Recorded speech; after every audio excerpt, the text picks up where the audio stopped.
দেখো এই বাড়ির অবস্থা এখানটাতে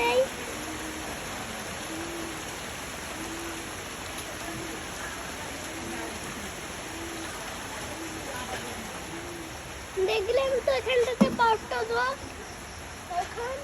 এখানটাতে পাঁচটা দোয়া কোথায় দেখছো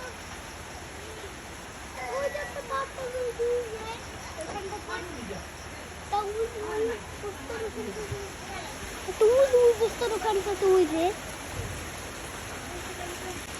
আসসালামু আলাইকুম।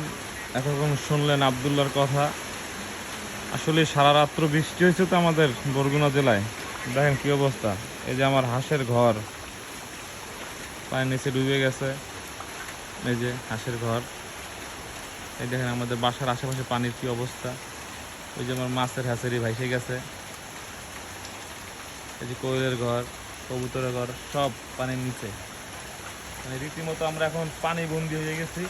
এই দেখেন বাসার কাছাকাছি প্রায় পানি, সব জায়গায় পানি। দোয়া করবেন যেন তাড়াতাড়ি বৃষ্টি কমে যায়। এখন বৃষ্টি হইতেছে। এই যে আমার হাঁস, তাড়াতাড়ি বৃষ্টি কমে যায়, সবাই দোয়া করবেন।